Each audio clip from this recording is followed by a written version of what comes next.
by the power of Grayskull.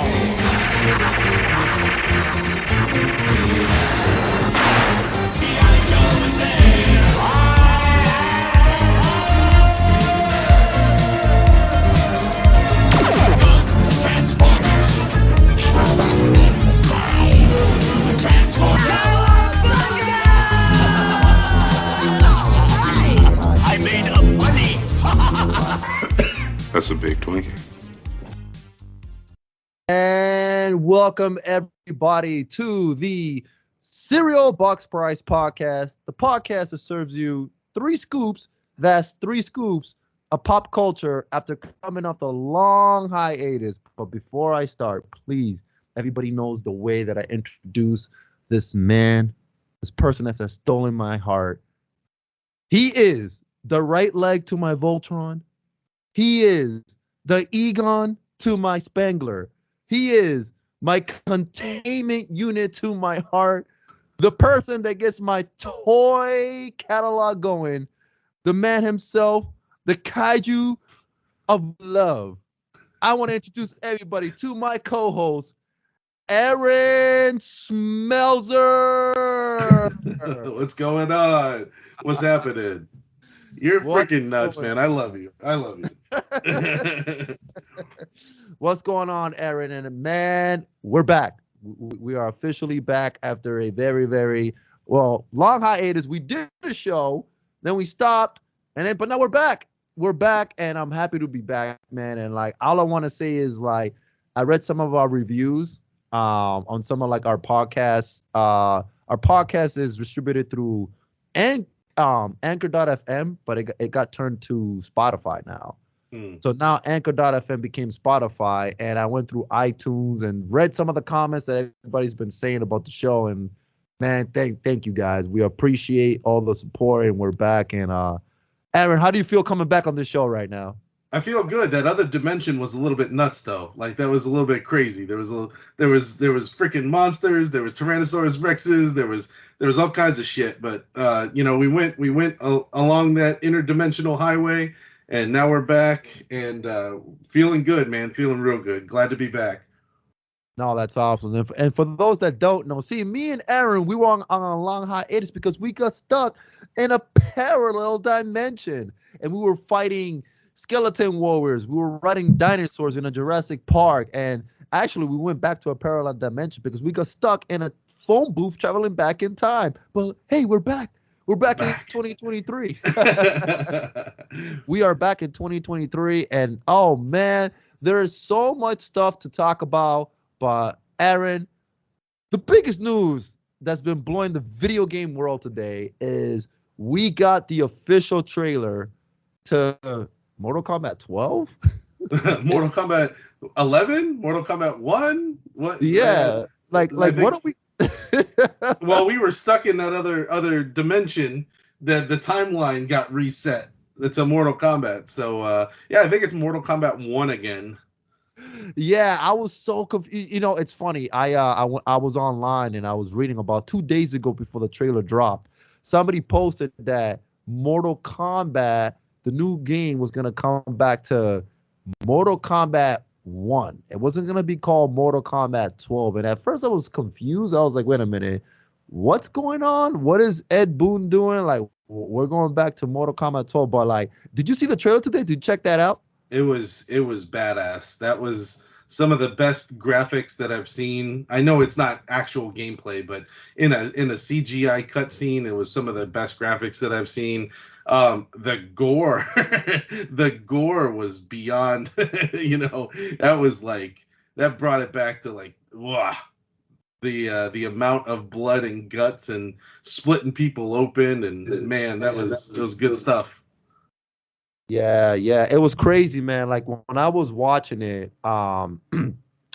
first of all, let me just say this. For those of you that have not watched the trailer to the Mortal Kombat 12/1, the way it begins is like you see Liu Kang, and Liu Kang is like, pretty much Liu Kang's the new Raiden for this game. Yeah, he's like Doctor Strange. He's like Sorcerer Supreme. He's in charge of everything. Aaron, I remember when Mortal Kombat 1 came out. I think that was what, 1992, if I was correct? If I'm mistaken. 93, I think, because I was already living in my old house. So, like, I remember when that one came out. I think it was 93.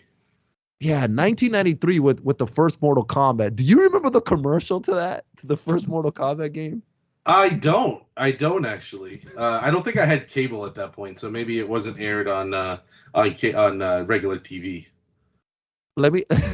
I remember the trailer to the first Mortal Kombat game, and it's funny because about like a couple months ago, I went on YouTube just to watch it.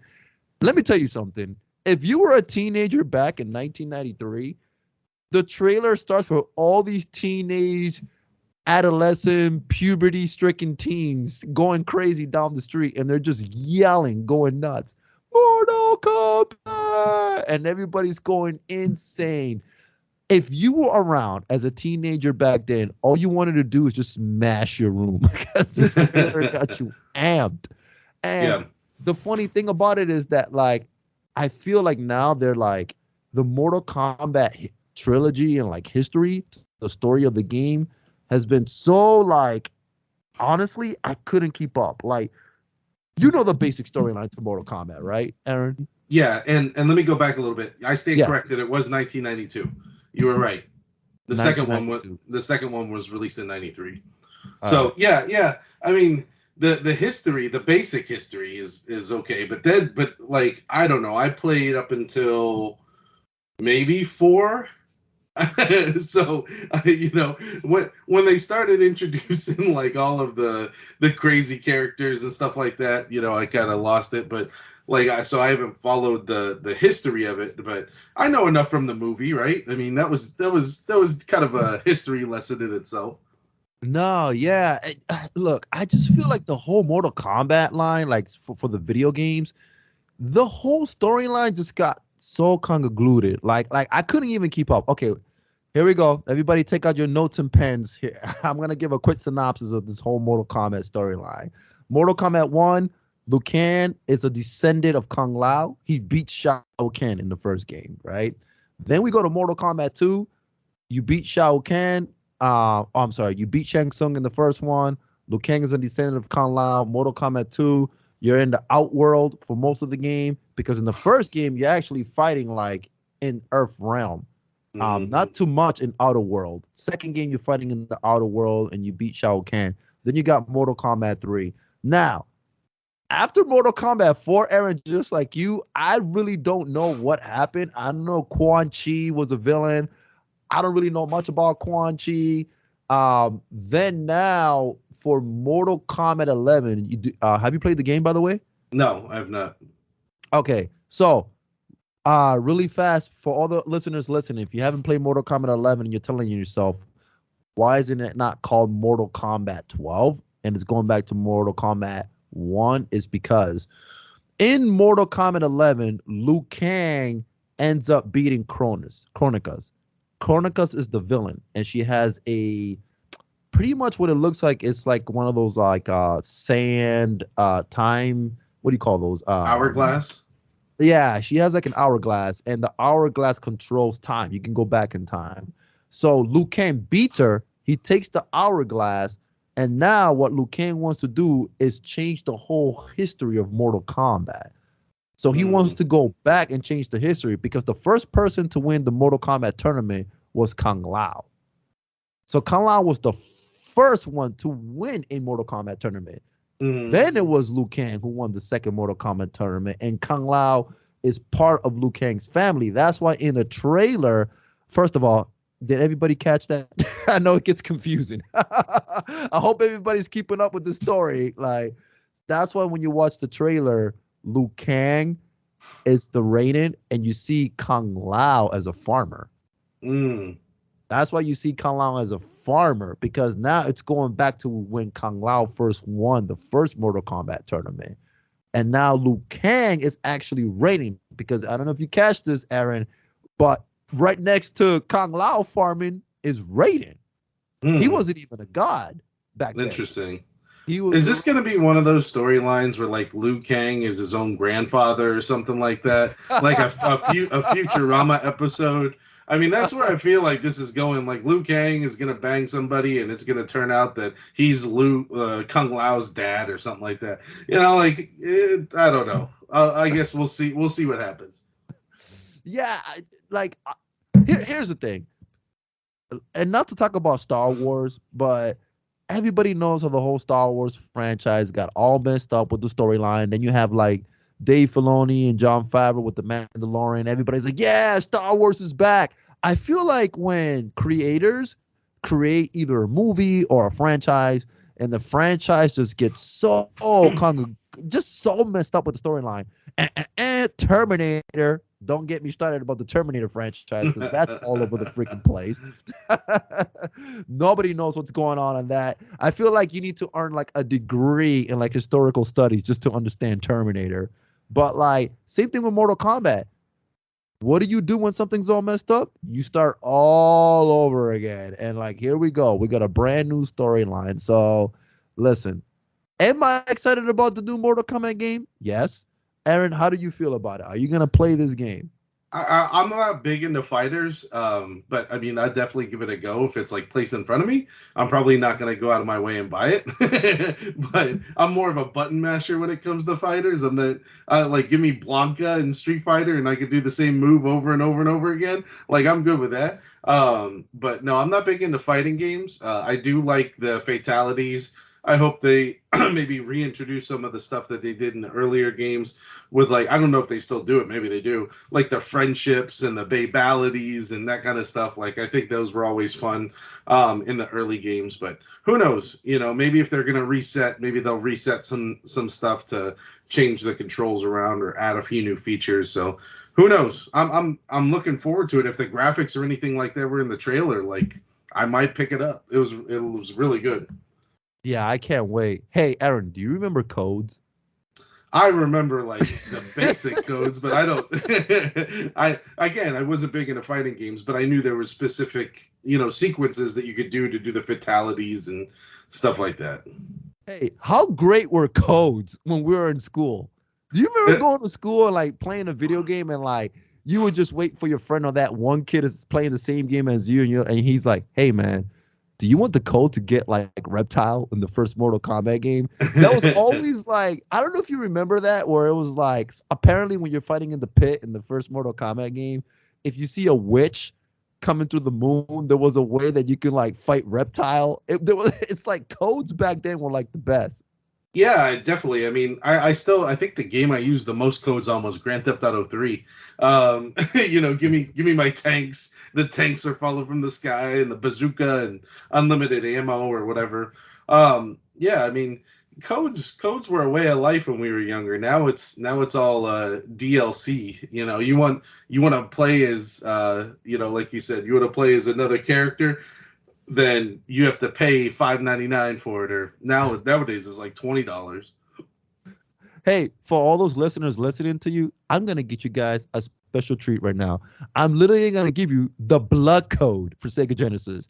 Everybody, take out your pen and pad if you want to get this code right now. It's ABACABB. Again, that's ABACABB. That's the blood code for Mortal Kombat. So write that down. That's a free little code from me and Aaron to you guys for listening to Serial Box Prize. So, man. So I don't know if you knew this. This is kind of a fun fact about Mortal Kombat. Nintendo was kind of the family-friendly console when Mortal Kombat was coming out, and all that stuff. It got a lot of criticism, right? A lot of criticism from, it's too violent, it's too gory. I still remember my mom would not let me play it, would not allow it in the house. I had to go over to friends' houses and play it. But one of the things was Nintendo kind of changed the coding in the Mortal Kombat. I think it was Mortal Kombat 2. And instead of red blood, it was green blood. So because they were like the family-friendly, console. So like Genesis got all the gory stuff. And then Nintendo turned it into green blood, but I think there was a code. I'm not sure if obviously you gave the Genesis cheat code. I think there might have been a Nintendo cheat code to turn the blood back to red. Yeah, that's a that's a good fact, Aaron, because a lot of people don't know that. There's a documentary called Insert Coin. I've seen it a bunch of times, and it's about how Midway first started in Williams. Mm-hmm. And Midway and Williams, they used to do pinball machines. Mm-hmm. And then they got into the arcades. Well, they had that game Narc. Everybody knows Narc. It was actually in the Teenage Mutant Ninja Turtles in the movie when they were playing it, and like the Shredder's hideout. But they started with Narc, and then Ed Boon and John Tobias got hired to work for them, and then they ended up, creating Mortal Kombat. But the documentary Insert Coin, it's a great documentary. You can watch it online. It's great. It's about Midway and Williams and how they started all the Terminator games, Mortal Kombat, and everything. But one thing that you just said about like Super Nintendo and how like the blood was green, there's another documentary, and it's called Console Wars. You can watch that one also. And in Console Wars, it talks about how Super Nintendo, when Mortal Kombat came out, they were like, hey, you know what? We're not even going to put the blood because more parents are going to buy our console game than the Sega Genesis game because there's no blood. Right. But the opposite ended up happening. More parents ended up buying the Sega Genesis version because the kids knew that they can get the blood code on it. So guess what Super Nintendo did? When Mortal Kombat 2 came out, they were like, hey, we lost money and revenue because we didn't put the blood in the first game. Now we're going to add the blood to Mortal Kombat 2. Right. So in a way, they kind of like stuck themselves in the foot because they were like, hey, we're gonna take out the blood from the first game. More parents are going to buy it because it's kid friendly, but it was the complete opposite where like kids knew there was a blood code. They wanted the blood. So very interesting fact. Yeah, I think as a kid, though, you're going to play it, right? Because the only place that you had played before was the arcades, prior to this. But, a lot of at this point in time, Sega and Nintendo and everything was good. But, like, you go to the arcade, you go to Dave & Buster's or shit. I don't even think we had Blockbuster playgrounds or whatever the hell they were. I don't even know what arcade we had growing up. Chuck E. Cheese, I guess. Anyways, I'm just showing my age. I think we had a Blockbuster Family Fun Park or something. That was the big arcade near my house when I was younger. And when you go to the arcade and you play it and you see all the red blood, you're like, oh, this is awesome. And then you get home, you plug in that Nintendo cartridge and it's green blood. You're like, I don't want this. Like this is not what I signed up for. I want the blood, It's Ecto Cooler. It's Ecto Cooler. Yeah, hey. That was good stuff. Don't knock the Ecto Cooler. Yeah, so I don't know. I think that obviously game companies and they're trying to figure out the markets and whatnot. But yeah, Nintendo definitely dropped the ball on that one. Yeah, definitely. So check out those documentaries for the listeners watching. Check out Insert Coin. Check out Console Wars. I think it's both of them are streaming. You can check those out. But great documentaries. But yeah, Mortal Kombat 12/1/whatever drops September 19. Again, everybody went crazy online. I'm gonna end up playing the game. I'm a Mortal Kombat fan, so hey, why not? But let's get into our next topic because Aaron, we both watched Guardians of the Galaxy Volume 3. Yes, sir. Okay, where can I begin? Aaron, can I just say what I think Guardians of the Galaxy is to me? Sure. All right. I'm just going to put this out there. Do I like the Guardian movies? Yes. But why do I feel that Guardians of the Galaxy is one giant MTV music video / PETA awareness, animal rights activist video? Like, why do I think as I was watching this movie, I just looked at it as like one giant MTV music video with like animal rights, PETA, be kind to your animals. Like, I don't even know. Let's just begin from the first scene. Now, we all know, Aaron, who is this movie pretty much about? What character are we pretty much focusing on this movie? Rocket. Well, let's preface this. Hold on. Yeah. Because you missed that key phrase that if our listeners are listening right now, spoiler. Spoiler. This is a review of the movie. This is we're going in depth. So if you haven't seen it yet, don't listen to this. Fast forward through this section. and then listen to it afterwards. So huge spoiler alert. But I mean, not spoiler alert. The movie is about Rocket Raccoon, but going forward, everything we're talking about is going to be about the movie. Yeah. Hey, thank you for that, Aaron. Spoiler alert. Thank you, Aaron, for saying that. But yeah, so like you said, Aaron, yeah, it's about Rocket Raccoon. And what's the first scene? As you're sitting in the movie theaters, what's the first thing we see? Him with the Zune, right? He's listening to shit. I'm a creep. You know, I'm a weirdo. Sorry for all the headphone users. Yeah, I mean, he's listening to the Zune. He's on Nowhere, and you know, he's doing his thing. I also got to give a little caveat too to my movie experience. I watched this movie with a blown freaking speaker, so in the movie theater, and they couldn't do anything about it, and there was no other showings at the time, so me and my family just sat through it. But we had a lot of the music, but the dialogue was a little off.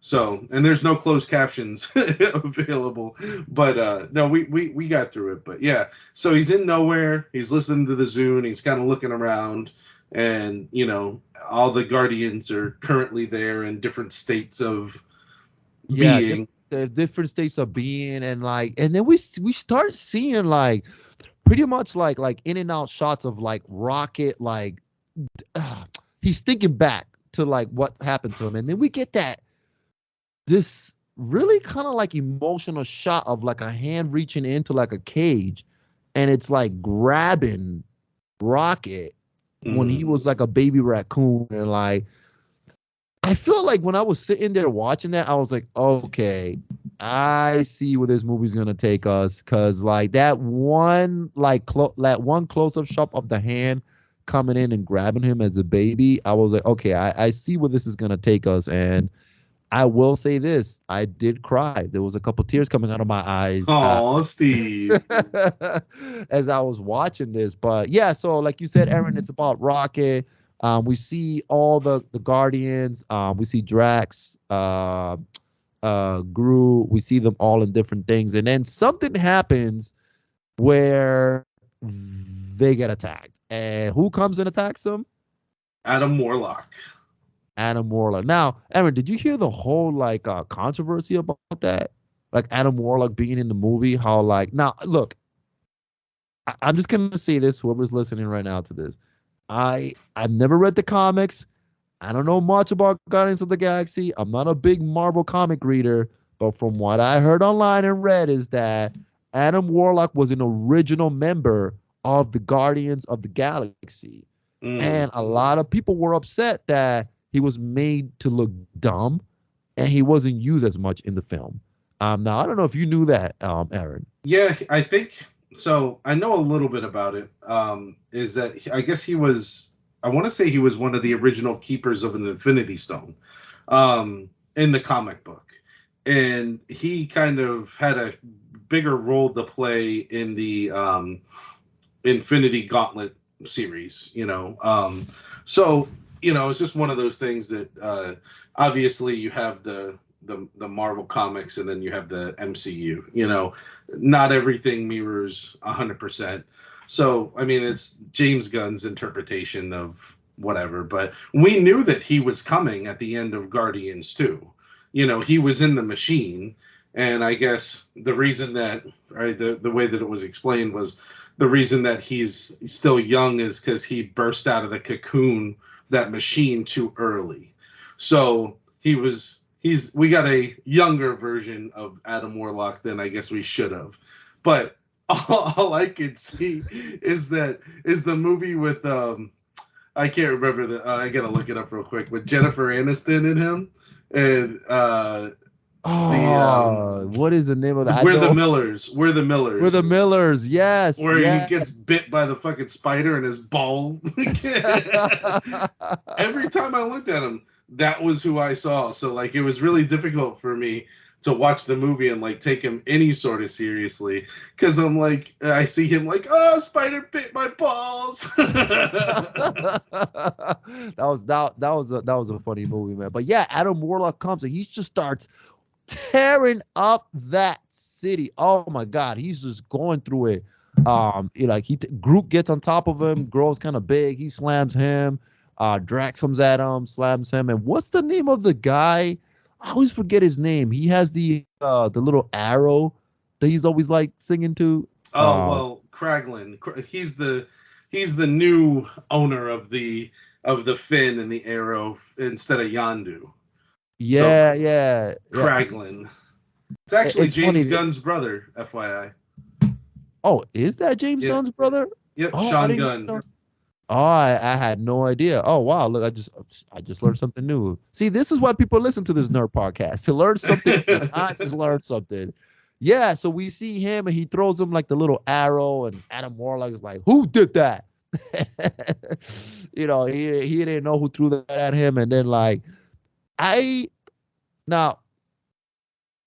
don't know. I don't know how you felt, Aaron, but like I just felt like as I'm watching this movie, if you have a pet or you're an animal lover or anything, I just felt like the whole movie was just about Rocket. Like, yes, the Guardians were there. It was about Rocket, and it was about Chris Pratt's love for what's her name? The character Amora. Yeah, it was more about like Chris Pratt and Amora and Rocket. I don't know. That's just how I felt. I don't know if you felt like they didn't focus as much on the other characters. Well, I mean, like I feel like they probably the main focus was Rocket, right? I mean, and I think that they kind of, if you look back at the other movies, they've really focused on kind of spreading the wealth. And Rocket was always called, all kinds of different animals, whether it's a rat or whatever. He never admitted that he was a raccoon. So like it was just kind of, I don't know, his way of, James Gunn's way of wrapping up the trilogy and whatnot. But I felt like it was they did a good job with it, but it was definitely on the more emotional side, like you said. I didn't cry. You cried. Oh man. My wife cried. I think my son cried a little bit. Wasn't prepared to have some of those conversations with the little guy, like my son, about like kind of that kind of stuff. But it was good. But yeah, I felt like it was needed, but they took the MCU back to a place where there didn't need to be a joke every 5 seconds. It took it to a more serious place. And I mean, and I'm sure a lot of people were like, well, I like the MCU the way it is. Well, that's all well and good, but you kind of need to mix it up every once in a while. I felt like it was a serious enough movie, but an important enough movie to where, it could end the Guardians trilogy. Yeah, what's funny, Aaron? That you mentioned that they took the movie to a more serious route, because that was a lot of the complaints. Well, not complaints, but a lot of the topics that were coming up online where people were saying like, "Hey, this Marvel movie is actually like good. It's more dramatic than it was funny," because like, most of the other Marvel movies, and don't get me going on phase 5, or what phase are we in? Phase 55 of the Marvel, like I think we're in between 5 and 6. Yeah, okay, look. We got spoiled with Avengers. It was what, 11 years, 10 years of building up that storyline. Oh, it's ridiculous how long like it took to get to like Endgame or Infinity War. That was good, the build up. I just felt like Marvel over the last year, Disney Plus was like She-Hulk, then What If, then this. So Marvel was just hitting you up with so many different shows, so many animated series. Honestly, Aaron, I couldn't keep up with all of it. And I hope that in the end of all this, everything comes together in one piece. Even though we'll talk about this once we're done talking about Guardians of the Galaxy, the whole Jonathan Majors thing. We'll talk about that in a little bit, because that's really gonna ruin like a lot of stuff that's going on right now. But going back to Guardians of the Galaxy, yeah, a lot of people were saying that you could be funny, but you can also have a little bit of dramatic tones, and I felt like this movie pretty much hit on a lot of dramatic things. wow. Lydia and the cute little bunny and the walrus that like Rocket was stuck in the cage with. That really hit me hard, man, because what was the name of the villain? It was the High Evolutionary. Yeah. Yep. All right, Aaron, out of all the Marvel villains,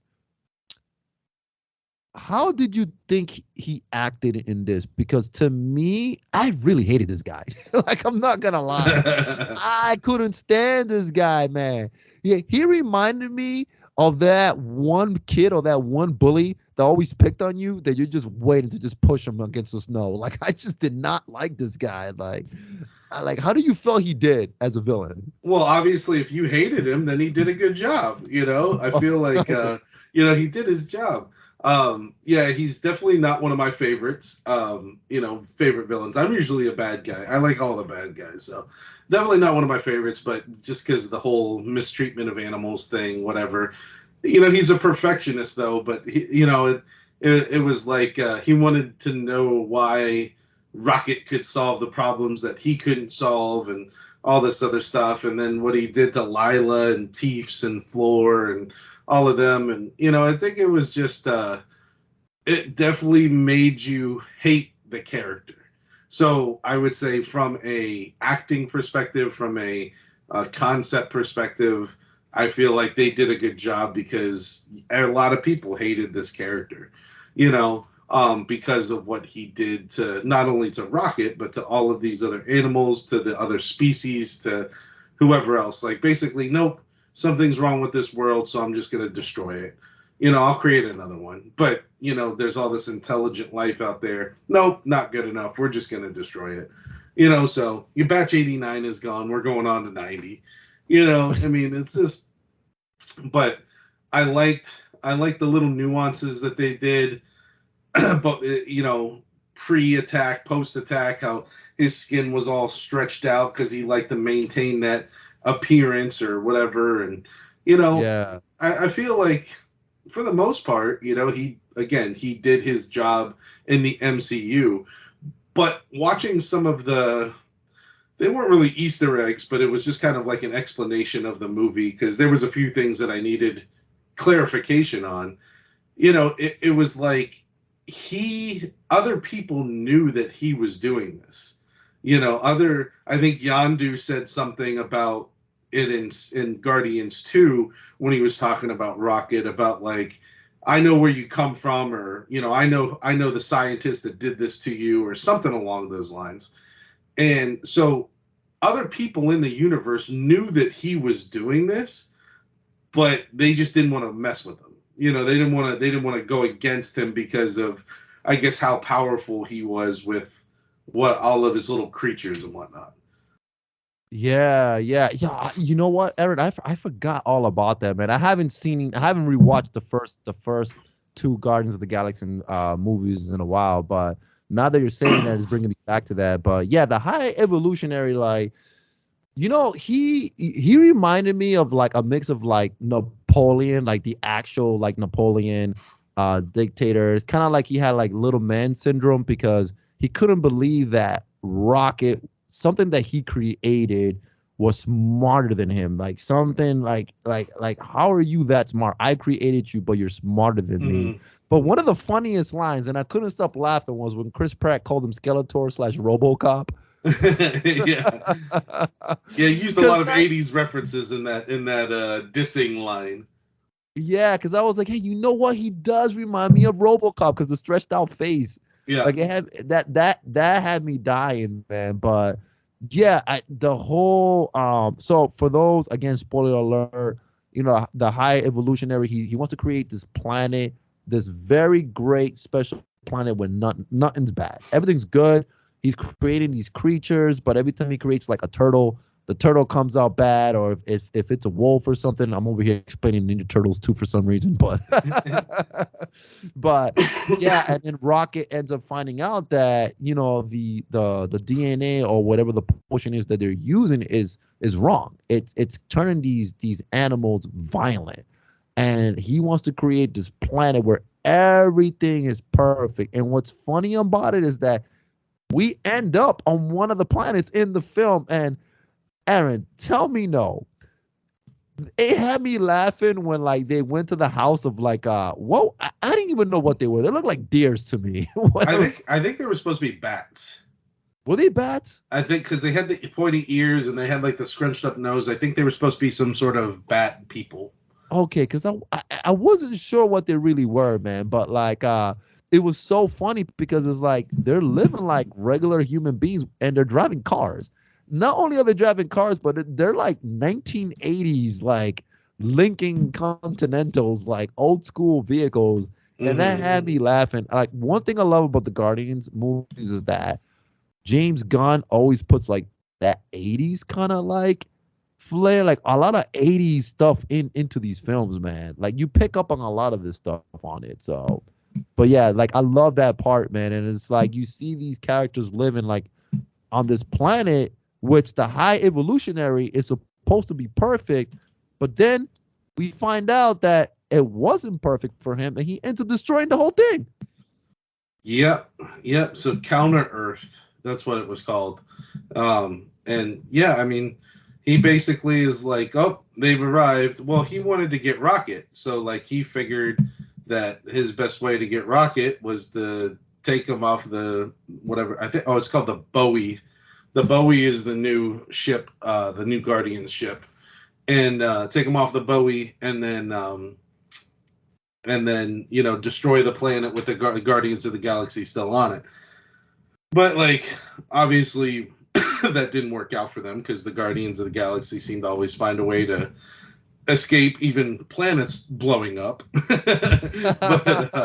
yeah, but feel bad for all the different humanoid creatures that have lived their lives for God only knows how many years on the planet before he decided to destroy it. Humanoid creatures / Playmates action figures. That's what I call those people. By the way, I'm sure there'll be a new version of Build-A-Figures in our future with the figure line. Aaron, you know what's funny? Did you notice Rocksteady and Bebop in the movie? When they get to the gate, of the high evolutionary. Because he says it. He goes, "Oh, what's up, Rocksteady and Bebop?" Yeah, I was like, wow, look at this Rocksteady and Bebop right here. That's the first thing that came into my mind. I'm like, these two mutants already mutated. Now I wonder if there was just a little bit of ooze put into this tiny bit into creating this. Yeah, and then we keep seeing flashbacks of Rocket's life, and I'm not gonna lie, like the scene that really got to me was, we see a flashback and they're all laying on their backs and they're coming up with their names. Like, what are you gonna call yourself? I'm gonna call myself, I forgot what the rabbit said because she's always on her back. And Floor. What was it? Floor. Yeah, because she's always on the floor. And and then Lila called herself Lila, and then like, Rocket. Well, I think I'm trying to remember the reason why Rocket called himself Rocket is because he always wanted to fly something. Yeah, well, I think one of the first scenes that you see him with the High Evolutionary, whatever planet he was creating at the time before Batch 90, he saw a rocket taking off, and then he learned the word rocket. Yeah, that was deep. And then we get to me one of the saddest scenes, and that is when Rocket just literally mutilated. Going back to Mortal Kombat, he actually did an animality to the High Evolutionary's face, and then he tries to get everybody out, and what do we see? Lila ends up getting shot. Okay, Aaron, in my life, there's been a couple scenes in movies that really gave me tears in my eyes, all right? One of them was Bambi when I was a kid, when we find out that Bambi's mom ends up getting shot. Another one for me was, I forgot the name of the movie. I'm trying to remember, but there was a couple films that actually shed tears in my eyes. But this one, when Lila got shot, you know what got to me, Aaron? It wasn't the fact that she got shot. It was Rocket's scream. It was his yelling because of the pain of seeing like his friend getting shot. I don't know. How did you feel when you saw that scene? I mean, like you watching that?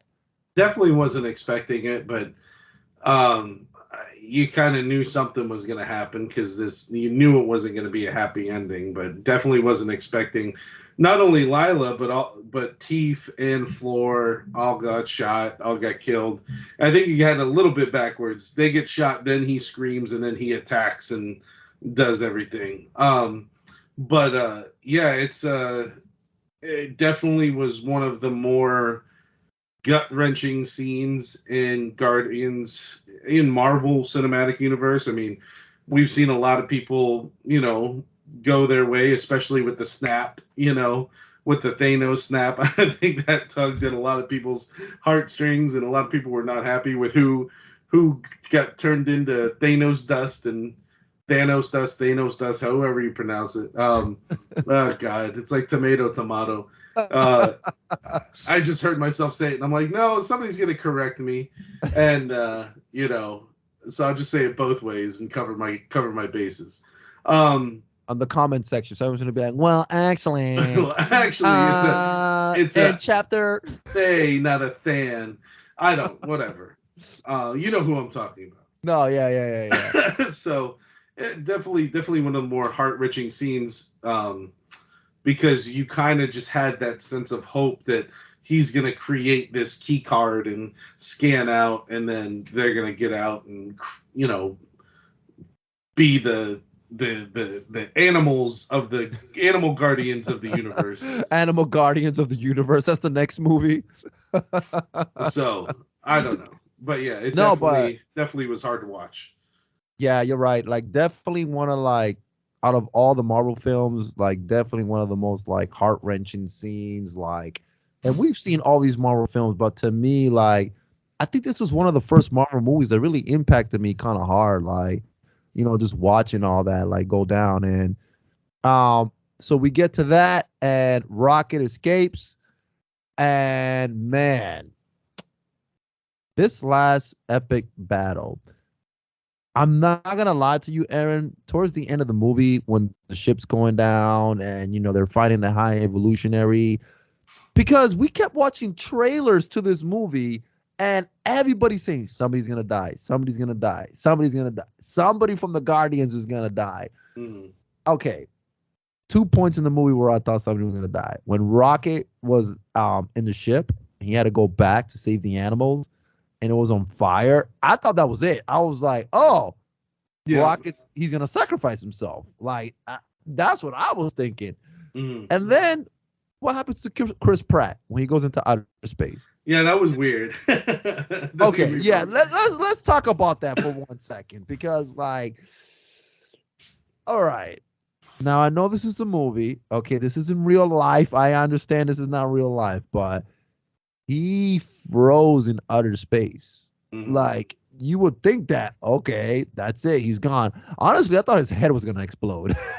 Yeah, it was kind of like that scene from Total Recall where he's on Mars and, like, the head starts getting big, the eyes start getting big.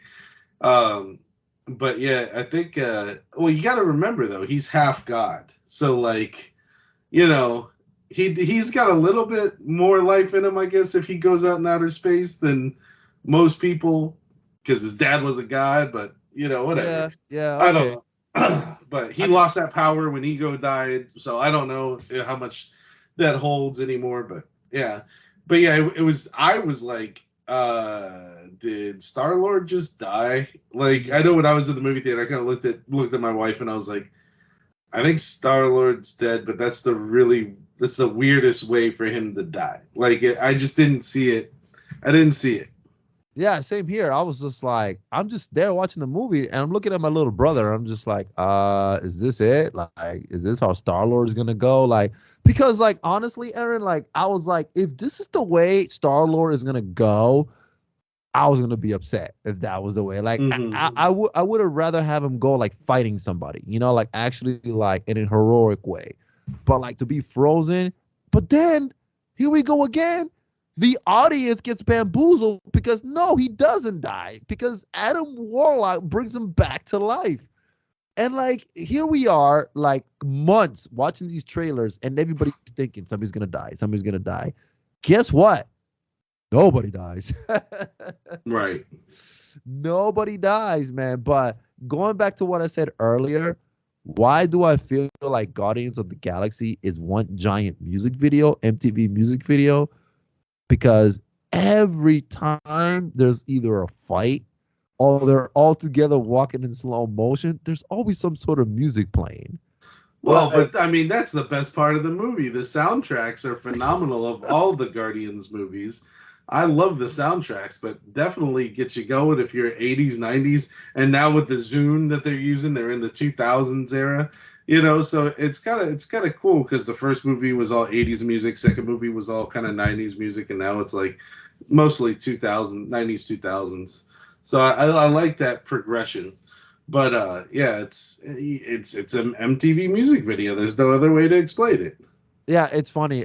I just feel like Casey Kasem, like, and now coming in at number 7, Guardians of the Galaxy with Walk This Way.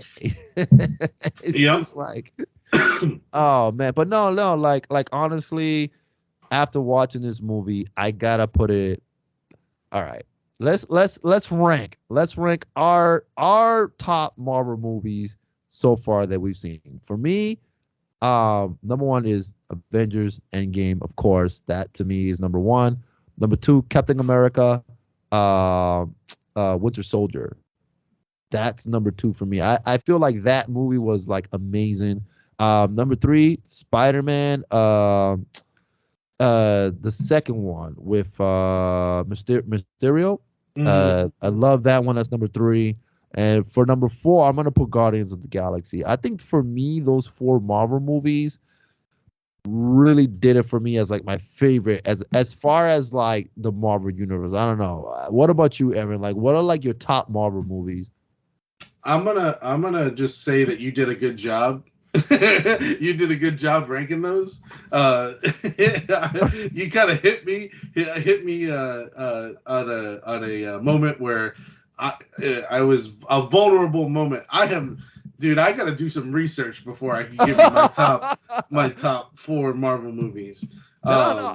I know there's people listening right now as we're talking about. They're in their heads like, wait a minute, Steve, you have one is number 2. Well, actually, but hey, I mean, that's just for me. Again, guys, like I'm gonna say this, like I have not read the comics.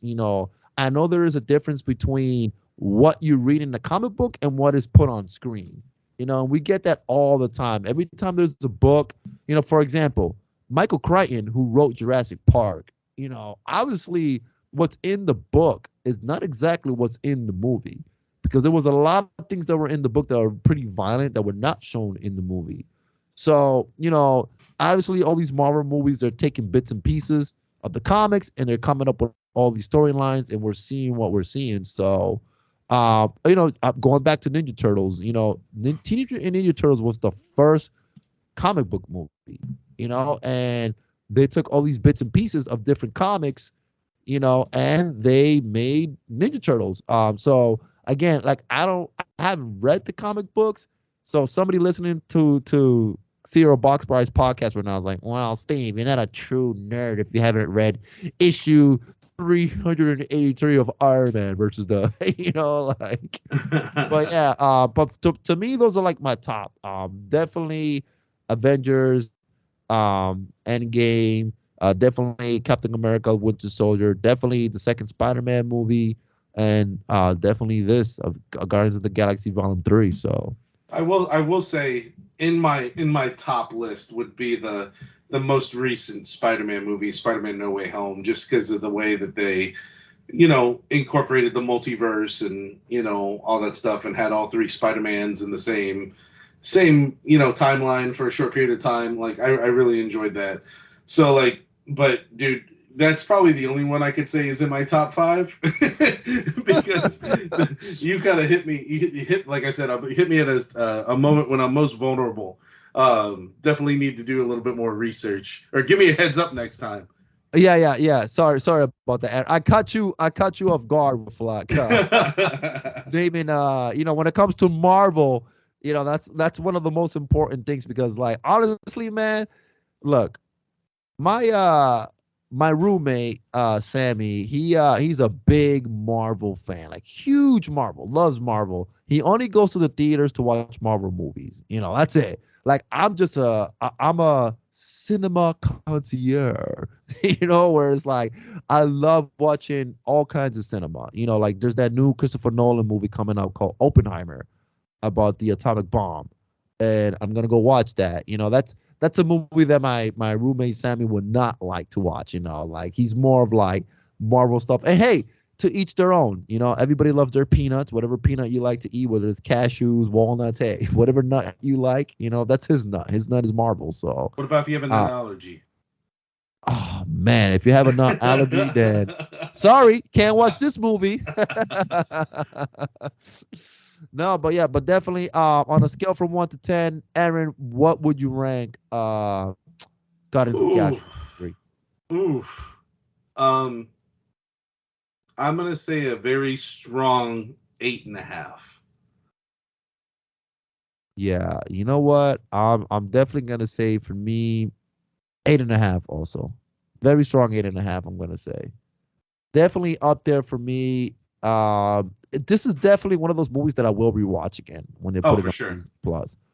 Definitely will, because like some of the other Marvel movies I haven't rewatched, like Doctor Strange, haven't watched the first or second one. I haven't really rewatched those, but there's only a few that I rewatch, and this is definitely gonna be one of them. And I gotta get my tissues ready because I will be crying again when I watch it for the second time. So definitely good. But yeah, that was our review of Guardians of the Galaxy Volume 3. If you guys have not watched it, and if you just listen to this part of the show, sorry, spoilers.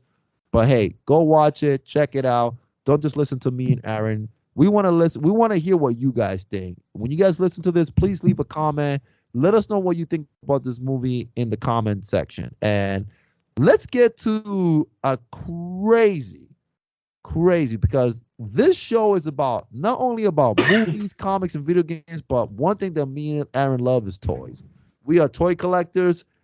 We collect everything: modern, 80s, 90s, vintage. We just love toys. Toys is how we met at the flea market. And here's a story that just happened. Aaron, did you hear what happened with Hasbro and Wizards of the Coast with a YouTuber? I did. Okay, I have to say this. We are living in a crazy collecting world because, listen, we collect everything: toys, video games. And I have the article up right here. And first of all, let me rewind. Before we get into this story. Let's rewind back to what happened to another YouTuber a year ago when it came to Jurassic Park. Okay. What's happening right now with like all these toy companies is that sometimes you go buy a toy that's not supposed to be put out by either, i.e., the shop, or let's say if you're buying it online, somebody puts it out before it's supposed to get out. And last year there was a YouTuber who bought a Jurassic Park dinosaur, and he did a review on his show on YouTube, which is all about Jurassic Park and dinosaur collecting. And guess what?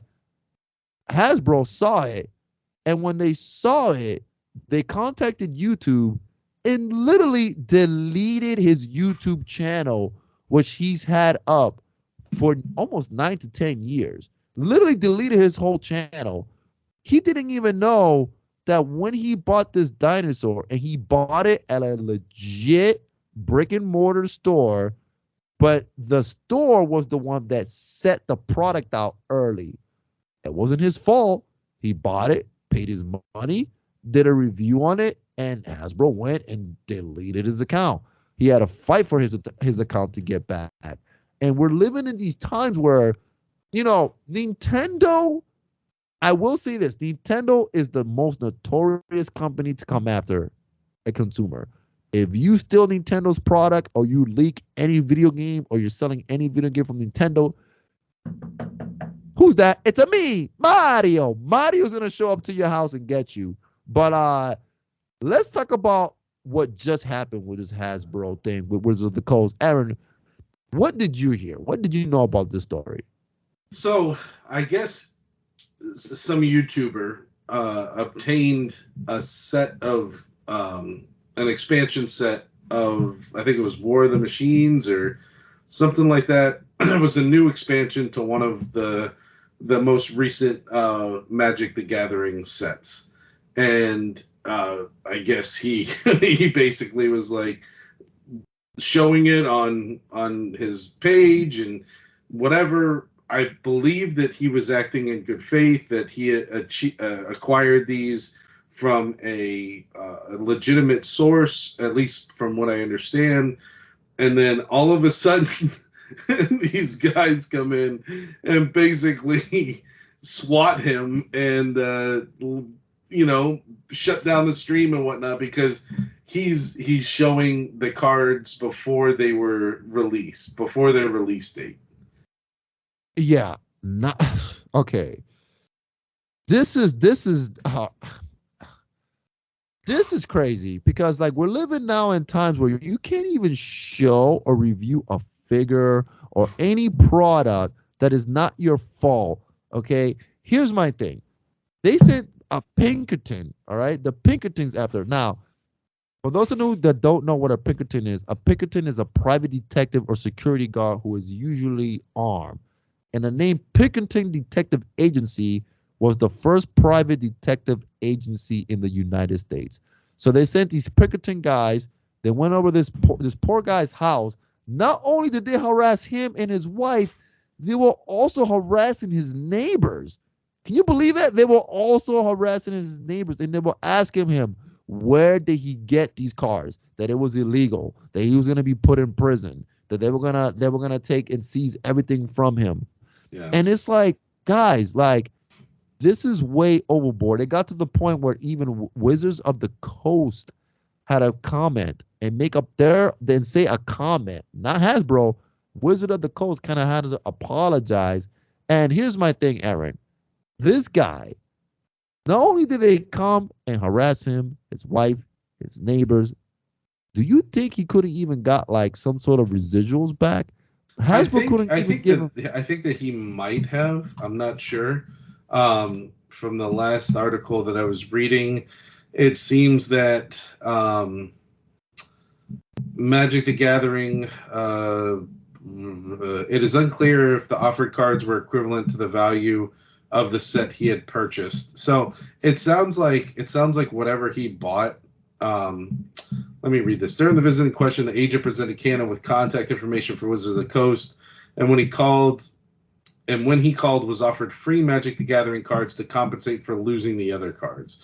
So it sounds like he was at least compensated maybe for something. So it just doesn't seem feasible. It doesn't seem the reaction is not worthy of the crime. You know what I mean? Like, okay, it's a card game, and we all know with the Pokemon craze going on and all this other stuff that there has been reports that people working inside the factories are stealing some of the higher end cards. And I know that the card called Moonbryon is like the big card. It's the big chase card right now from Evolving Skies.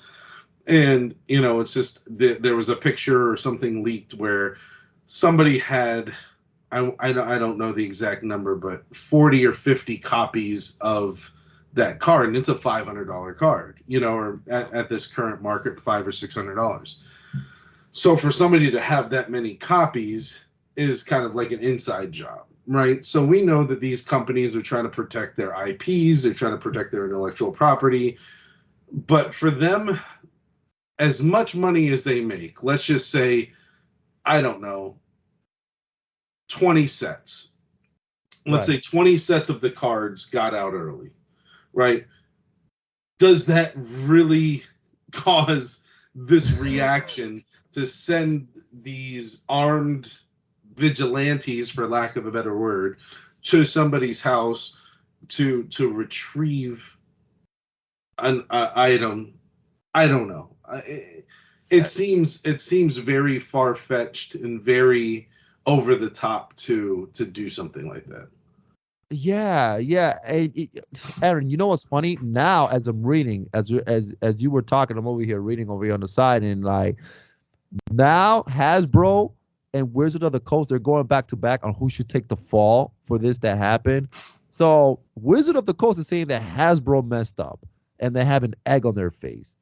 So they're saying that they messed up. And now Hasbro's saying that they're gonna leave it to Wizards of the Coast to take the fall without any statements confirming or denying these allegations. So you have Hasbro and Wizards of the Coast. Hasbro saying, "Wait a minute, no, we did not mess up." You know, Wizards of the Coast is saying, "No, you guys messed up." So they're going back and forth of like who's actually at play here, and that's what's funny about it is like you got because Hasbro is the one that distributes the cards for Wizards of the Coast, and Wizards of the Coast is actually the manufacturers of the cards. So you got two companies going back and forth, but who's actually going to take the fall for this? But at the end of the day, it's like you said, Aaron, for 20 cents a card, you know, did you really have to take it to that? And like now I think to myself, is this where we currently are at as collectors, as reviewers, Right. as people that do podcasting? Because it's getting to the point right now where it's like before you couldn't talk about anything. We're living in a Me Too culture. We're living in a culture, but now we're living in a culture where you can't even review something because guess what? You're going to have the SWAT team knocking at your door if you're reviewing a freaking G.I. Joe figure. Well, and that's just the thing, right? I think we've all, or at least I could say that I've personally experienced this. I've gone to the store. I've tried to buy something because Target or Walmart or whoever puts it out. You go up to the checkout counter, they scan it, and it goes bloop, and a little alarm goes off, and it says this item has been street dated, right? This item cannot be sold because the street date has not been released yet. Now, who's at fault, right? Whoever the employee was that put it out, right? Because there's a big sticker on the box that says, do not put this item out until, you know, today's date is May 18th. All right, don't put the item out till May 19th. Okay, well, it was put out May 18th. But should that punish me as a consumer because I found it on the rack and I want to buy it? No. But I can understand, okay, I'll go put it back and whatever. If I really want it, I'll come back tomorrow and do the right thing. Or you do what some of these other guys do and they take it to self-checkout, right? Get a comparable toy, scan it, and then put the street-dated one inside. So, because I was curious, because you know me, as you can see behind here, these G.I. Joe classifieds. That lovely setup in the background. Yeah, fuck those things. So I stopped pursuing those because they just got out of hand. Anyways, when I was hunting those, that's when I encountered this. But I saw other collectors, and I was like, how do you already have this? It's not out until Friday. How do you already have this? It's not out until Tuesday, whatever. And that's what they were doing, was they were taking a figure that's been on the racks for weeks, taking the street dated figure, scanning the one. It's still the same price. I mean, the companies weren't losing money. They would scan it and then take the street dated figure so that it wouldn't set off that, no, you can't buy this. And I thought that was very unethical. I never did anything like that. I would always try to do it on the up and up, but I was always just curious on how some of these guys that would put it on Facebook Marketplace or eBay or whatever would get the figures before they were released. And I feel like with NECA, I know you're a big NECA guy. There's street dates on NECA.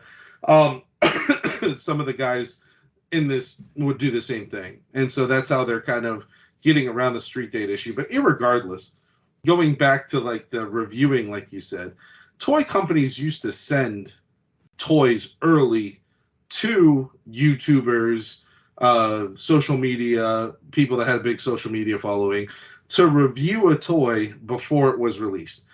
Granted, the only difference between that and this is that Hasbro or Wizards of the Coast would have sent it saying, please review this. If you review this, you could keep the cards, whatever. In this instance, Hasbro and Wizards of the Coast didn't do that, and he somehow still obtained the cards, but he was still acting in good faith reviewing the cards. So it's just bad PR all the way around. You know, Aaron, you hit the nail on the head, because when I heard about this, I was just like, but he still reviewed your product on his channel, which has a lot of views. And you Right. would think that the company would be like, hey, you know what? He still reviewed it. It's getting reviewed. But no, they actually took like another wrong turn. And it's like he did it out of good faith. So I don't know. I'm just like, look, a couple, what was it? Maybe like 2 years ago when we first started the podcast, we talked about WWE at the time, and we were talking about WrestleMania. And I remembered, Aaron, and I remember I called you about this. WWE sent me a cease and assist message on YouTube telling me like, you need to take this video footage off, and if not, we're gonna take legal action. And I remember Right. I called you and I was like, dude, I need to take this video because I don't have $100 million to go against the WWE. You know, and here's what I didn't understand. I was not the only one using this same footage. There was other Right. YouTubers, other podcasters using it, but I got flagged. You know, and I was like, well, let me take this off because there's no way there's no way in hell I'm gonna go to court and have Hulk Hogan be like, hey man, I'm gonna get Hulkster on you and just smash me, like, you know, like there's no way. So I just feel like we're just living in this era where like anything you do, and if you're doing it in good faith, you know, some companies just come at you. And I just feel like, look, Hasbro, Mattel, whoever you are, if somebody's doing something out of good faith, they didn't steal it, they paid for your product. I just feel like it's not right to just come at your house, come at your family, come at your neighbors over cards. You know, I don't know. That's just me. You know, what's 20 cents? What's $1? What's whatever? But again, I understand that collectors will go crazy. Look at Pokemon cards. Yeah. We had a podcast talking about Pokemon cards and how crazy. Aaron, you told me a story how like Target got rid of all their Pokemon cards. They had to get them off the shelves because people were fighting over them. Yeah.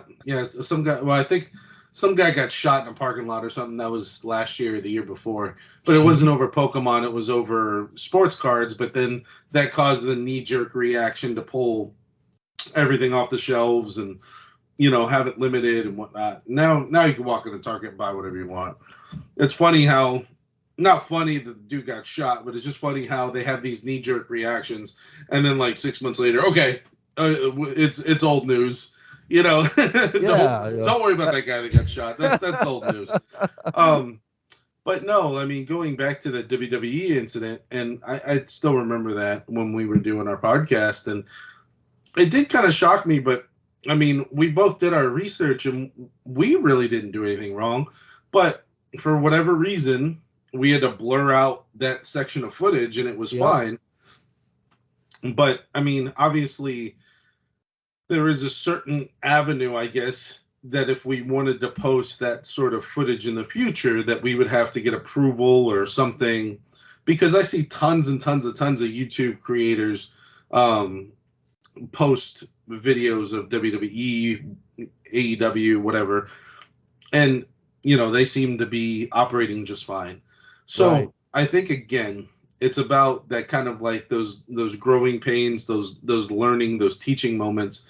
Okay, well, you did something wrong once, shame on me, you know, like whatever. But if we do it again and again and again, then obviously there should be repercussions. But like for this guy, for instance, like if he was a habitual, like if he had got the first 5 sets or the most current 5 sets and he was reviewing them months in advance, then you know something's up, right? Like then you know, hey, okay, this dude somehow has somebody on the inside giving him these sets. But it's one time, you know, and it's one set. Yeah. I don't know. I just hope that companies down the road, you know, they don't take it to the point where, you know, let's say you buy a figure, it could be anything, He-Man, G.I. Joe, and it could be us. We do a podcast or a video show about it, and then I end up calling you like, hey, Aaron, I'm being put in a black dark tinted SUV right now because Bye, Steve. See you later. because I reviewed some like He-Man Masters of the Universe Origins figures. So Right. hopefully, it doesn't get to that point. But I mean, we'll see. Time will tell. But I also wanted to bring this up because we just talked about movies, talked about video games, and it's all entertainment. This is a very important topic, and we're gonna talk about Aaron, the writer's strike. Have you heard about the writer's strike that's going on? Yep. All right. So for the listeners that don't know what's going on with the writer's strike, so back in the 80s, when a writer will write a movie, let's say Rambo, right, and the movie will play in theaters, you will get residuals. It's all about residuals. You have to get residuals, and these writers, that's your bread and butter. That's how you pay your rent. That's how you pay for your family. These guys have families, but they're making a living off writing. So in the 80s when cable came out, and for those people that are in their 20s listening to this, cable was something that we had back in the 80s and 90s where a man will come to your house, and if you had a little bit of extra money on the side, you could be like, hey man, here's an extra 100. Can you give me like the premium channels like HBO Max and Cinemax? And he'll kind of hook you up with those without paying extra for them. But you will have cable, your MTV, your HBOs, your Fox, and these movies will be playing. So in the 80s, when cable first came out, the writers were like, hey, we want to get paid residuals because our film that I wrote is being played on cable. I'm supposed to get some money for that. Now we live in 2023. And Aaron, how many streaming services do we have right now? I can't even name them all. We got Peacock, we got Hulu, we got Netflix, we got Paramount Plus, we got HBO Max, we got ESPN Plus, we got man. That's yeah. Yeah, I can't even you just named Hulu, Netflix, Disney Plus, HBO Max, which tomorrow is going to be called The Max. They're not even going to call HBO Max anymore. Are they going to serve burgers and fries too? I will have one large cheeseburger. But yeah, so in Hollywood right now, the biggest companies, the only studios, and I want everybody to understand this right now, the only studios that we have left are Disney, Sony, and Paramount. So Disney, Sony, and Paramount. Literally, Disney owns pretty much everything right now. Like they literally own the only studio that Disney does not own, and I want everybody to really understand this. The only studio that Disney does not own is Sony. This is why Spider-Man is not on Disney Plus. I want to say that again. This is why Spider-Man is not on Disney Plus. Sony does not have a streaming service right now. They do not have a streaming service. Paramount with Peacock has. Disney owns Hulu. So what's happening right now is that these writers that are on strike, because we have all these streaming services, they want residuals. When the movies are playing and these writers, whether it's TV shows, it could be The Mandalorian, it could be your favorite TV show playing on these streaming services, they're not getting the residuals. And a thing that I want people to understand is that a lot of these writers, this is how they pay the rent. And also, not every writer in Hollywood gets paid $1 million something. And the only reason why I'm saying this is because I have friends right now that live in LA who are either writers and are in the industry, and they hear stories. Like these guys are living paycheck to paycheck. Not every writer is making $1 million. Those are like your Darren Aronofsky's. Those are like your top writers. But like not everybody is a top writer. And guess what? Not every writer will make it as a top writer. The goal as a writer, for those that don't know, if you are a writer in the entertainment industry, your goal is to get into the writer's room. Mm-hmm. Aaron, you know what a writer's room is, right? Not familiar with it as you are. So, all right, Simpsons, right? Saturday Night Live, The Simpsons. You have a writer's room. In that writer's room, you have maybe like 8 to 9 writers. Everybody's pitching out ideas, right? And if your idea makes it on the show, it's like, wow, my idea got on the show, right? But you're in a room with like 10, 15, 20 writers, and everybody just saying stuff out loud, right? And the goal as a writer is to make it into that room, because now when you make it, it's like, I'm on a show, right? I'm on a boat. Yeah. But not everybody makes it. And here's the problem. Aaron, why do you think the writer's strike right now, being on strike, is going to ruin entertainment right now as we see it? Well, I mean, it's gonna halt entertainment. Right. I wouldn't say ruin. I would say it's gonna halt entertainment, because if nobody's pitching any ideas, then obviously we're just gonna recycle the same old bullshit. But not like we haven't been doing that for the past 20 years, anyways. But to have an original idea nowadays is very rare. Everything's a remake of something else. But no, you're not even going to get the remakes or the how do we reincorporate this or whatever else. But you're just going to get, I mean, I don't know. I have my feels about that kind of shit, because it's like if you look at current television, everything is remade. Like, what did they just remake? I think it's on ABC or whatever. True Lies. True Lies. It's like, yeah. Okay, yeah, that's a remake. Oh, Quantum Leap. Oh, yeah, that's a remake. It's like all the good shows we had when we were growing up, they're remaking into current shows. I just saw something, they're making a Bad Boys 4. Like, it's like, okay, come on. Like, how many more Bad Boys movies can we make? But just saying, Will Smith probably doesn't need to be in any more movies, but that's just my opinion.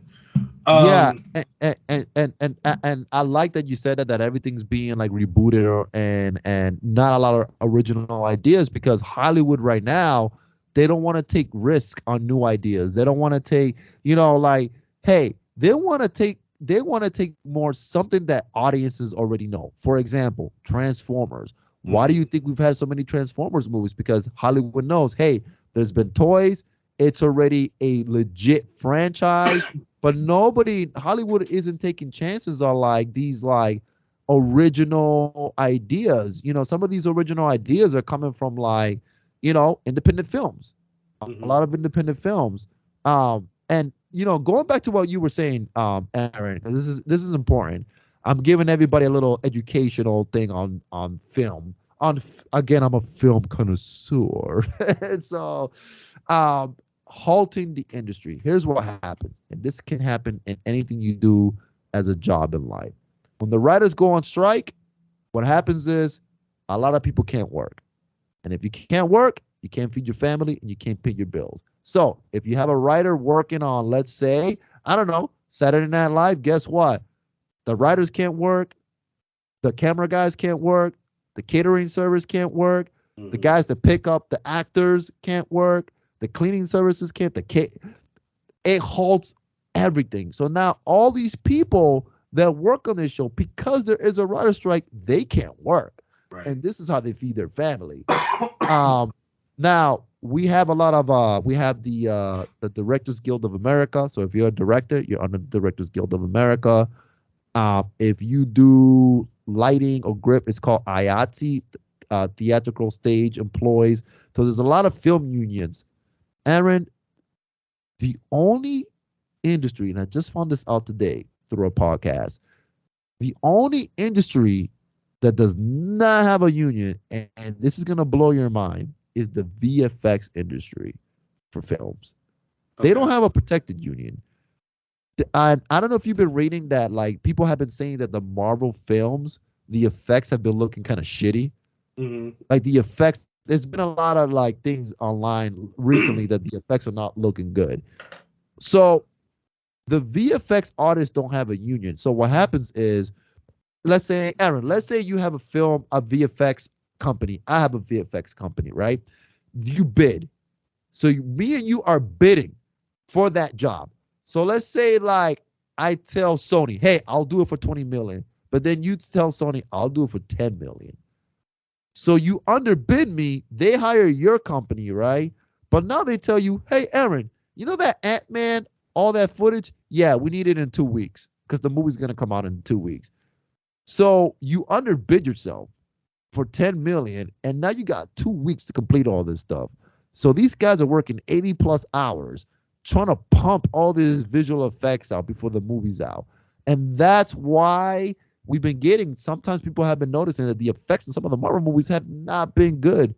You know, these guys are being underpaid, overworked, and these guys need a union too. So, you know, if you guys don't know what's happening and what's going on, please do your research on this writer's strike. Sorry, I know this is a nerd podcast, but this is something that's important because we all love entertainment.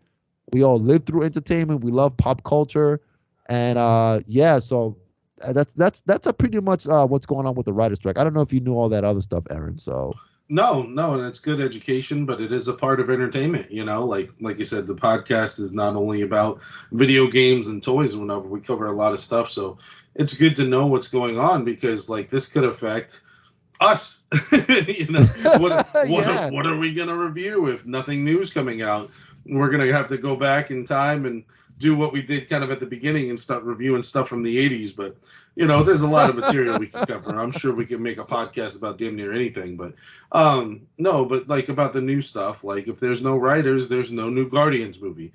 If there's no writers, there's no new, you know, there's no Mortal Kombat, you know, because somebody's got to come up with a storyline for the new video game. So, yeah, you hit the nail on the head. So yeah, do your research, go online, guys, if you're listening to this, and check out more. If you want to know more about what's going on with the writer's strike, that's what's going on. And we are getting to the 1 hour mark.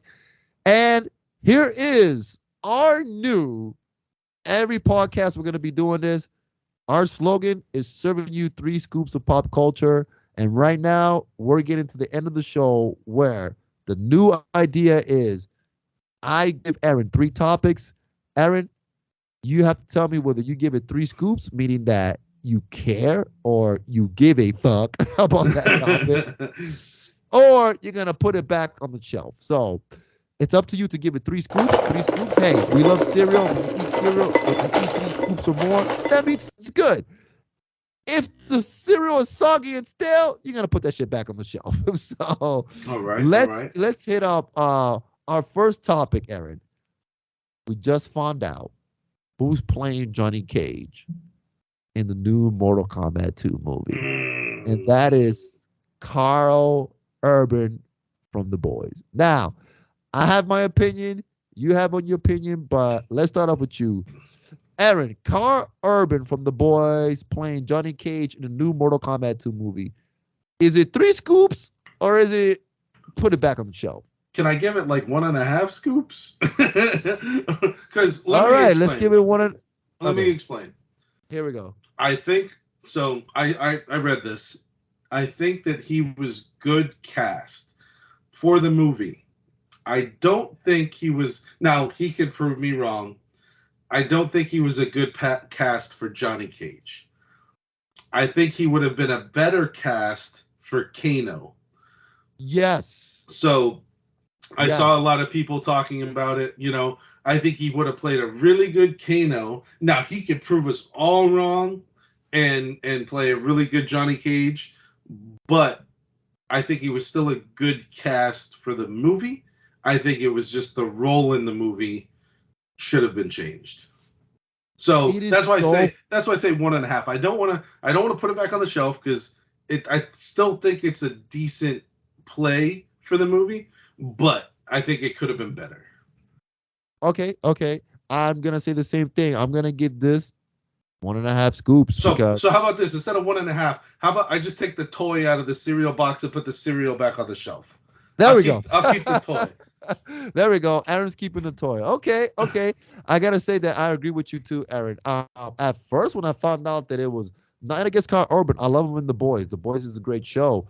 I was just like, can I see him as Johnny Cage? And the first person I thought about was Kano. Right. I was like, I can see him playing a Kano.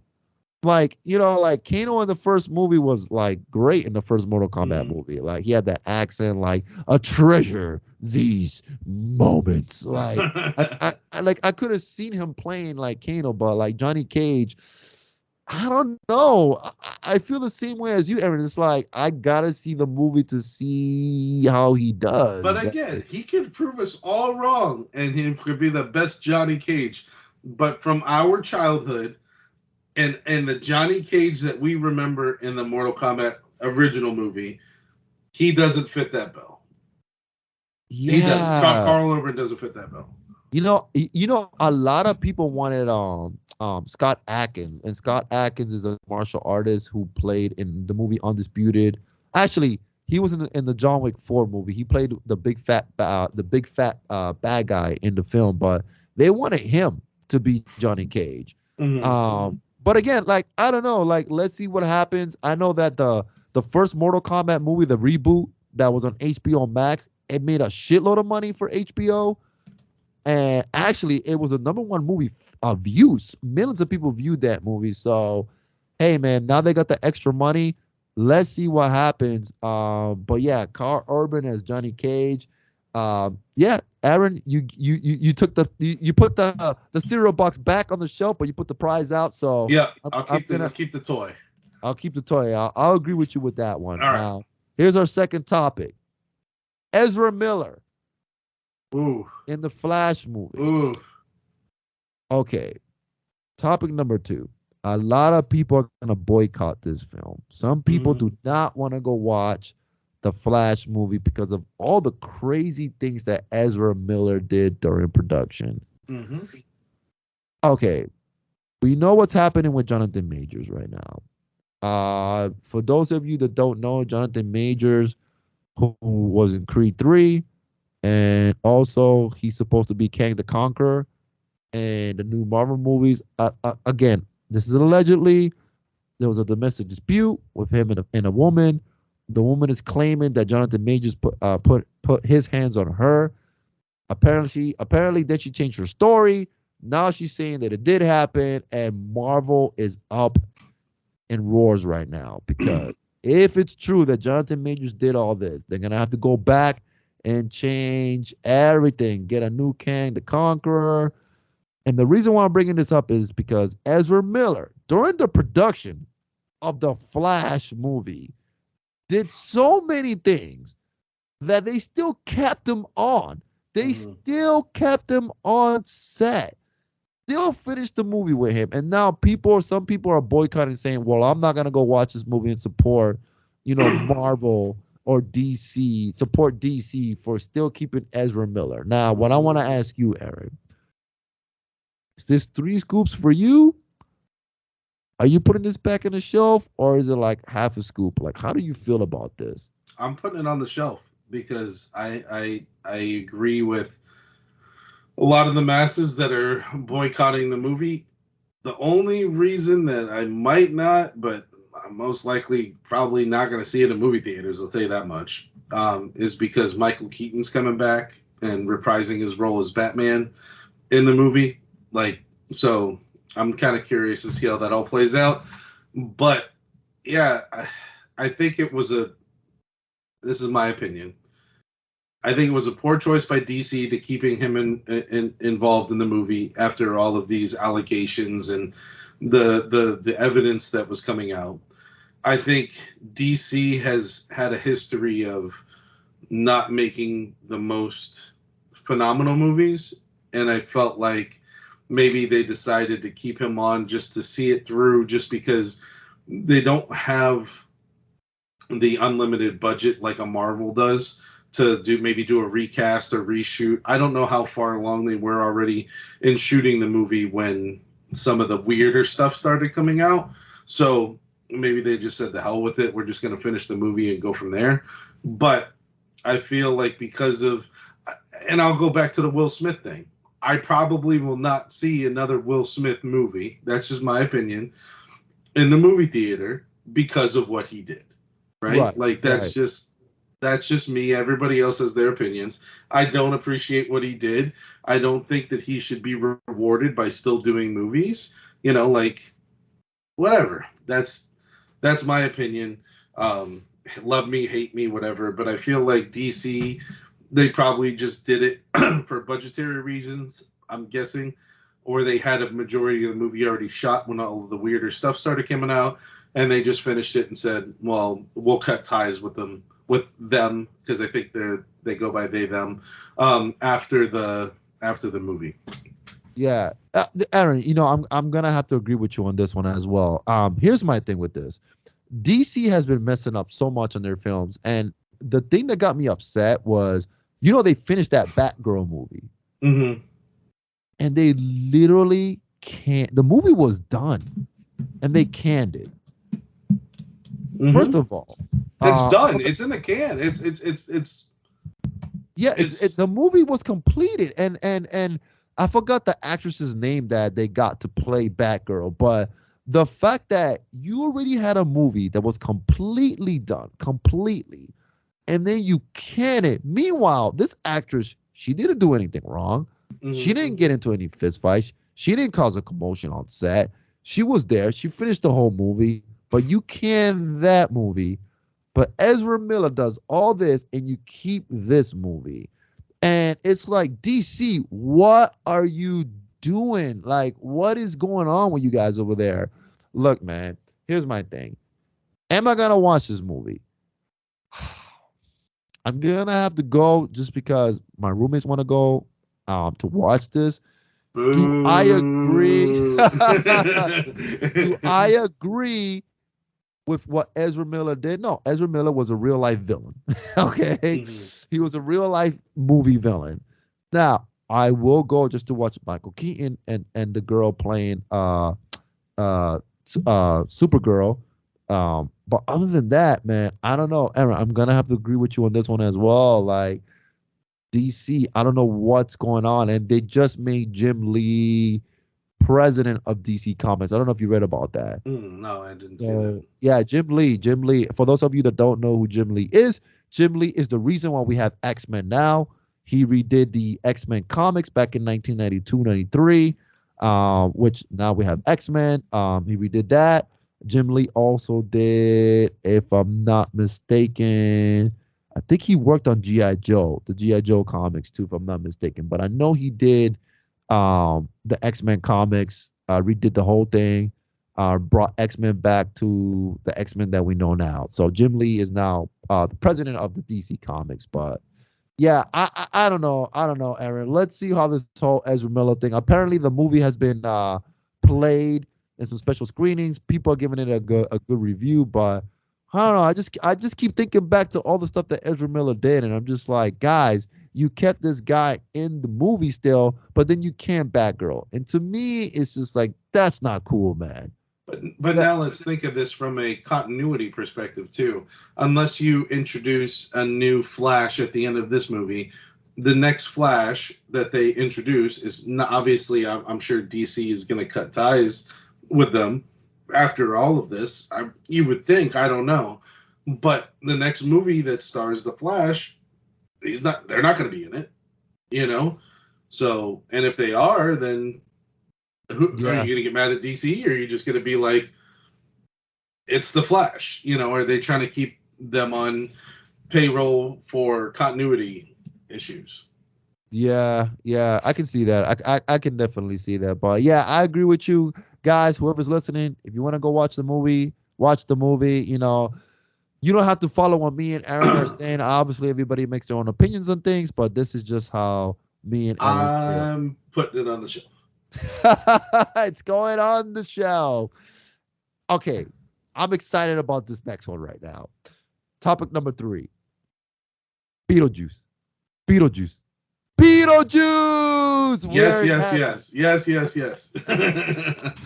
Beetlejuice 2 is officially being filmed right now, and it's in production right now as we speak.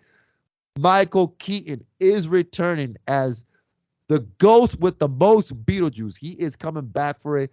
Tim Burton is directing it. The original director, Tim Burton, is coming back to direct Beetlejuice. And Jenna Ortega, who was in the new Netflix show for Morticia, Wendy, Addams Families. You got it. What is the name of the show? It's a day of the week. Wednesday. There you go. Yes. General Ortega, who plays Wednesday, is gonna be in a new Beetlejuice movie. Aaron, is it 3 scoops? Yes or no?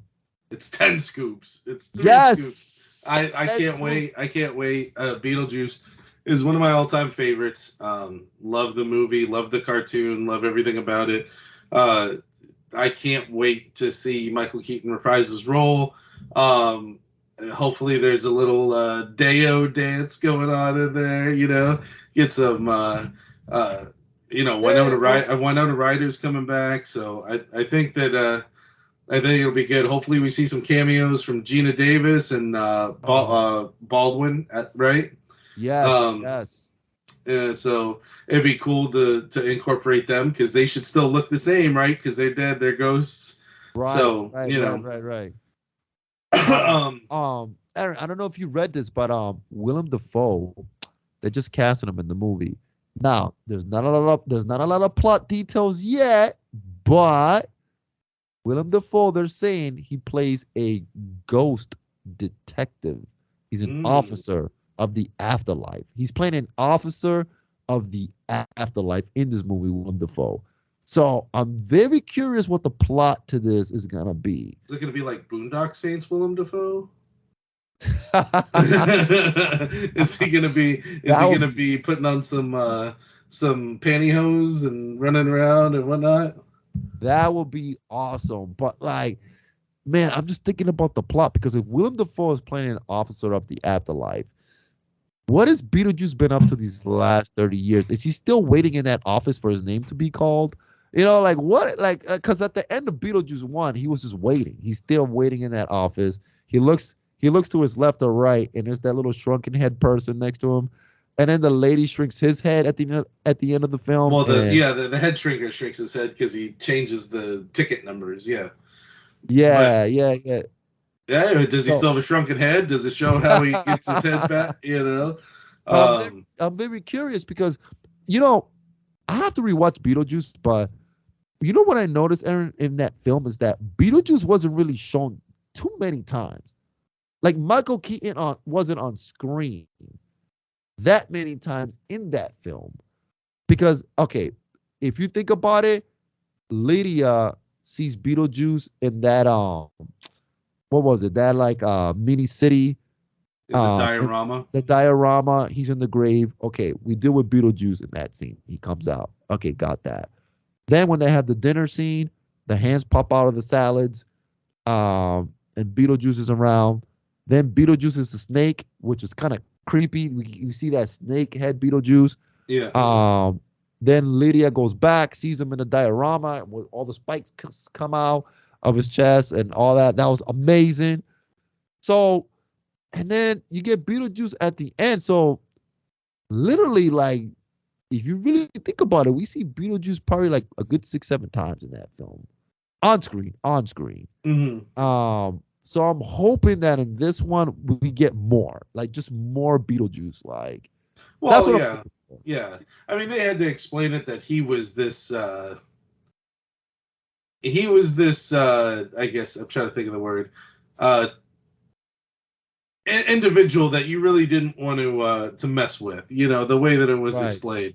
For being recently deceased, you didn't want to mess with Beetlejuice. You could do things your own way, but you didn't want to mess with Beetlejuice. So, but yeah, I mean, I think there was a lot leading up to it, and then when you finally saw him and what he could do, I mean, where he turned into the clown game or the carnival game with the hammers, and I think we saw a lot of iterations of Beetlejuice. Yes. During it, like you said, the snake, all this other stuff, and who knows, maybe that was Kenner's idea of selling the toys, but they came out with the cartoon shortly thereafter. The cartoon, I felt was somewhat more popular, or equally popular. I wouldn't say more popular to the movie. The cartoon was really popular. Good.